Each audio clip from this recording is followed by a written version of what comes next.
どうも、ともそやです。前回動画は赤手南郷火山ツアー初日の動画、超楽しいけど超過酷な登山のリアルを見せる、夕焼けや火山の噴火は圧巻の景色。今回は火山2日目の動画で朝焼けの様子からお届けするよ。さらに火山ツアーの感想を超細かく説明。これから登るよっていう人にはかなり参考になります。おはようございます。朝5時。細い目がさらに細くなってるよ。眠たいわー。ワンコロちゃんもちゃんとね、朝5時に起きて準備は整ってるみたいです。どうも、ともそやチャンネルです。前日の疲れが全く取れてないともそやチャンネルです。昨日の夕焼けの景色も綺麗だったけど、今日のねこの朝焼けの景色もね最高に綺麗な、綺麗わ。とりあえず標高約 4000m の頂上を目指してどんどん登っていく。足場がね悪すぎるんよ。到着しました。サンライズ頂上 3700m、 多分いや 4000m か、 4000m 弱の頂上です。めちゃくちゃしんどい。向こうに見えるのが登山ですね。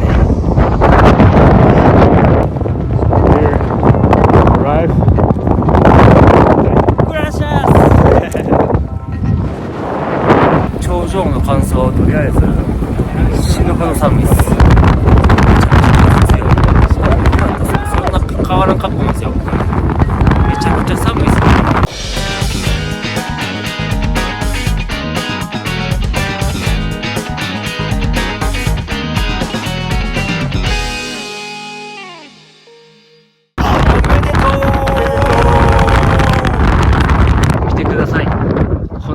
になったらついにサンライズ。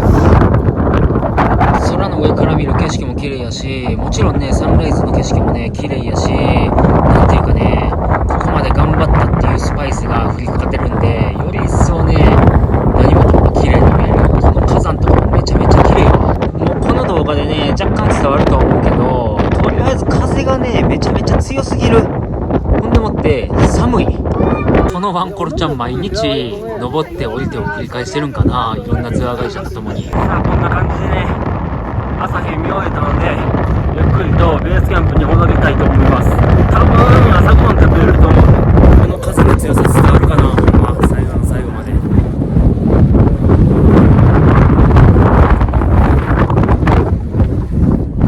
あとねツアー会社の人ら多分3人ぐらいおるんですけど、みんな同じ体型でみんな同じ髪型なんでね、なんか見分けつけるの難しいんですけど、めっちゃ大変そうですね。僕ら多分ね17人ぐらいグループおるんですけど、人それぞれみんな自分勝手に行動するんで、もう人を一箇所に集めるのにすごい苦労していますね。とりあえずここにみんな集まってっていうのをずっとさっきからずっと言ってるんですよ。でもけどみんなね自分勝手にねやっぱ写真撮りたいとか行きたい場所とかがあって、勝手にねいろんなとこ行ったりするんで、またなんか人を集めて誰かがおらんようになっての繰り返しです。めちゃめちゃ大変そうですね。さっきからもうね多分この角度ね動画では伝わらんと思うけどね、えぐい。この角度わかるかな。この足場の悪さが伝わるかな。もうね常に靴の中に砂が入ってるような状況です。そして一歩一歩ね進むたびになんか滑る感じ。これが僕が寝たねベッドです。寝心地はねあんまり良くなかったかな。ワンコロちゃんたちもねこの2日間よく頑張りました。いやー気持ちはとてもわかるよ。ちなみにベースキャンプ戻ってきてからの朝ごはんはこんな感じでした。多分パンでバナナって言ってたんでバナナ味のパンです。でコーヒーももらってます。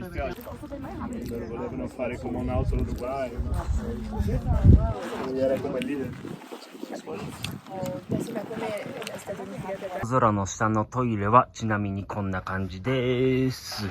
モンゴルのトイレよりかはマシやな。とりあえず全てにおいて準備完了なんで、今からみんなでね下山したいと思います。もうね全てに関する感想、もうひとまとめにして、もう感想はもう動画の最後にね細かく説明したいと思います。もういろんなね感情があるんで、とりあえずねめっちゃ楽しかったです。じゃあまた後で。はい、お疲れ様でした。無事に宿に帰ってきました。もうね疲れてました。もう とりあえずその一言につきますね。無事宿に帰ってきて、もうほんま泥だらけなんですよ。水が一切ないんで、もちろん顔も洗えんし、頭も洗ってないし、シャワーも浴びてないし、そもそも一晩なんかその水を使わんっていうことありますか？まああるかもしれんな、さすがにそれぐらいだったら。ただもう泥だらけですね、服とかも。でとりあえず帰ってきてシャワー浴びて今に至ります。で今からもうこのツアーの全体的な感想っていうのをちょっとね話したいと思うんですよ。ただでもこれね、正直に1から100まで全部もう綿密に語ったらもう多分ね校長先生のスピーチ以上に長くなるし、10分以上もう話してしまうんで、もう要点だけかいつまんでそれをちょっとね短くして話したいと思います。ほんでね、その行く前に僕もねネットとかこの出会った日本人の旅人とかに話は聞いてたんですよ。結構その人らは大げさに言ってるんかな、まあわからないです。個人個人その感情の差っていうのはあるし、感じたことも全然違うと思うんで、今回はもう僕なりの視点でもう正直に思ったことを言います。まあ人それぞれ体力とかちゃうんでね、そのあたりは僕も何も言えないんですけど、今回はほんまに僕なりにね思った正直な感想を全部ね細かく言ってきますよ。でまずなんですけど、登っていく途中なんですけど、足に砂利がね常に入るんですよ。細かい石がもうひたすらなんかもう足の中に石が入ってる状態なんで、めちゃめちゃ気持ち悪いですね。でしかもゆっくり行かんと滑るんですよ。砂利道の急斜面なんでゆっくり行かんと滑るし、足元見て前の人が踏んでいった足跡を僕は踏みながら進んでいきましたね。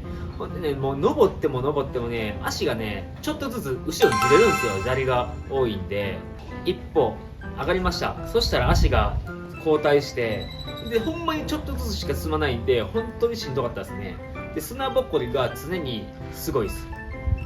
基本的にマスクというか口元になんか巻いてる人とかもいたんですけど、もう多分あれ意味ないんじゃないかなみたいな。もう砂ぼこりが常にすごいんで鼻の中とかもう真っ黒ですね。であと肺がしんどすぎる。これ多分富士山登頂した人とかも当たり前やんと思うかもしれないんですけど、僕はそんな富士山とか登ったこともないし、登ったことある山で言ったら剣山とか徳島県の愛媛県の石鎚山とか、そんな中級以下のレベルの山しか登ったことないんで、あんまりねその辺は経験者じゃないんでなかなか語れないんですけど、本当に肺がしんどかったですね。まあ標高自体頂上の方は多分富士山よりも高いんかな、それぐらいのレベルなんで本当にゆっくりゆっくり行かんと多分高山病になって倒れますね。基本的にでもなんか10人に1人ぐらいが高山病になるとは言ってました、係の人が。まあでも僕あんまり高山病になってる人見かけなかったですね。同じチームでも高山病になった人はいなかったんじゃないかなって思います。急斜面が本当に多いんで、足のね大腿四頭筋、足の筋肉、太ももの筋肉とか股関節がマジで痛いんですよ。ほんまにそこの痛さと同時に肺がしんどいっていう感じの苦しみがずっと続くって感じですね。であと何回も受けます。ツルッツル滑るんで、ほんまに滑りにくいなんかその靴とかの方が絶対いいと思いますよ。そういうのが嫌だからって言って杖を持ってると思うんですけど、杖持ってる人ってもうバンバンこけてましたね。こけ方を知らない人は多分手首ひねって骨とかのなんか怪我とかにつながるんで、そこはね危険、注意が必要ですね。出会った日本人の方はもう絶対に杖が必要ですって言ってたんですよ。で僕自身はなんか杖はもう借りるにお金かかるんで、そこまでお金払ってまで別に杖いらんかなと思って杖はなんか別に持っていかなかったんですよ。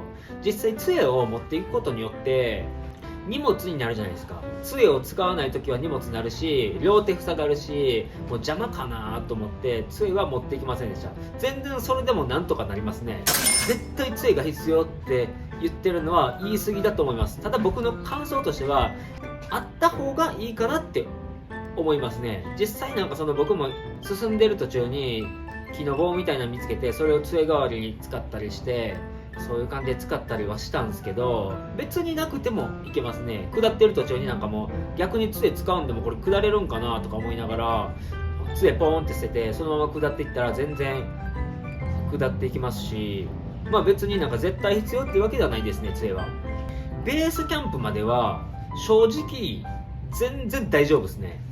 係の人がほんまにペース配分考えてゆっくりゆっくり進んでいって、ほんまになんか遅れてる人がおったらその人を待って、その人がたどり着いたらまた進んでのずっと繰り返しなんで、ゆっくりほんま進んでいってくれるんで、ベースキャンプまでは全然みんな行けます。でそっから200ケツアレス払って火山の近くまで行きたい人は行けますみたいな感じで言ってくれるんですけど、ほんま4000円弱かな、金額で言ったら。まあでもほんまに一生に1回の経験みたいな感じなんで、まあもちろん行くじゃないですかって思ったら、17人ぐらいメンバーおるのに、その中で3人だけですからね、行く人。みたいな、みんな行かんの、この機会行かんのって思いながらも、まあしゃあないかと思って、でそっから、まあ、夜道を進んでいくんですけど、それが過酷でしたね。ベースキャンプまではほんまに正直余裕なんですけど、そっからがめちゃくちゃしんどかったですね。とりあえず夜なんでライトは必須で、僕はね iPhone のライトで片手塞ぎながら進んでいきました。まあちょっと危ないですよね。で夜は寒さと暗さのダブルパンチなんですよ。とりあえずひたすら寒いです。寒いことは寒いですね。ただでも僕の格好で言ったら、軍手と帽子は貸してくれたんですよ。ニット帽と軍手というか手袋は。でそれ使って T シャツ、めちゃめちゃ薄いパーカー、グレーパーカーとウィンドブレーカーじゃないけどいつも着てるこの迷彩の服、めっちゃ薄いんですけど、その3枚できましたね。乾燥、寒かったです。普通に寒かったです。なんでもう1枚ぐらいは必要です。ただヒートテックとかレインコートとかダウンジャケットとか、そんなフル装備する必要はないかなって思いますね。まあ寒がりな人とか暑がりな人とかたくさん、まあね、いろんな人がおるんで、そこはね僕も個人差あるとは思うんですけど、そこまでフル装備せんでもいいんじゃないかなって思いましたね。水がないんで歯磨きとか洗顔とかは困りますよ。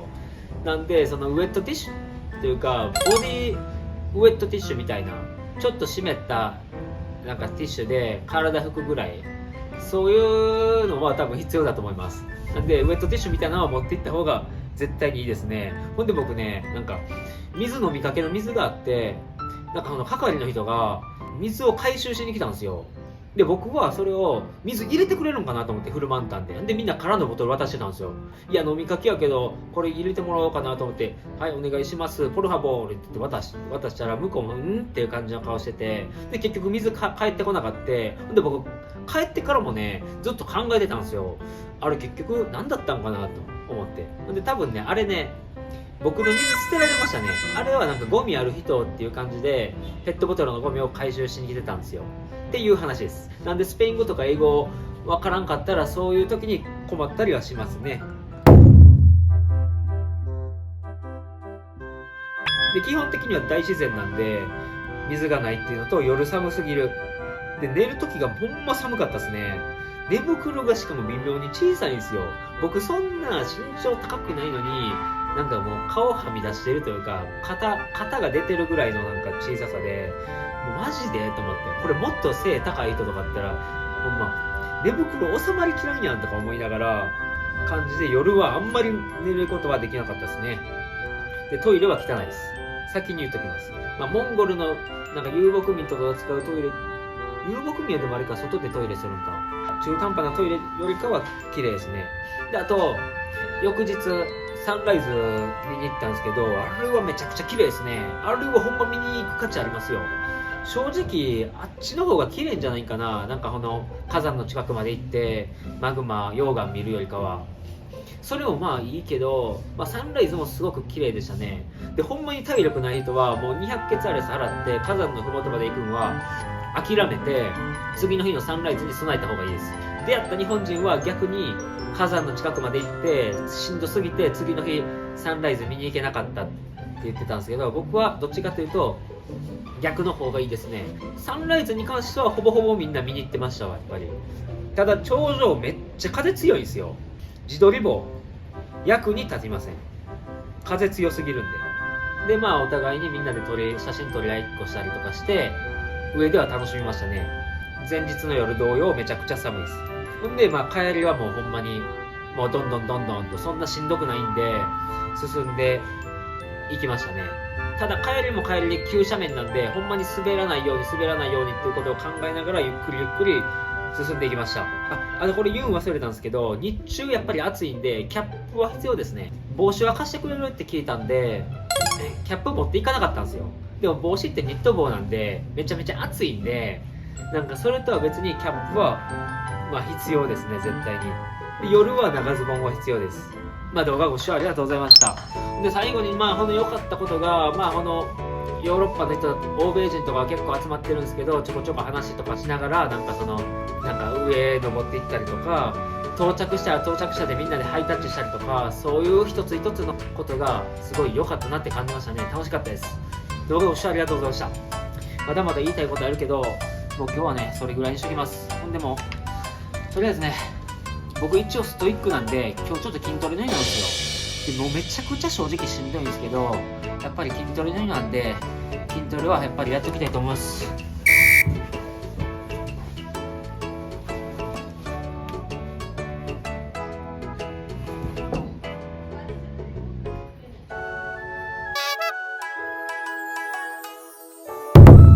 次回トモソーヤチャンネル。火山からアンティグアの街に戻ってきたトモソーヤ。次回の動画ではアンティグアの街を1日使って主要観光地を全て回り、地元民に聞いたおすすめグルメも紹介。アンティグアについてたくさんの情報を得ることができるので、旅行者にとってかなり有益な動画になるよ。よろしくっすー。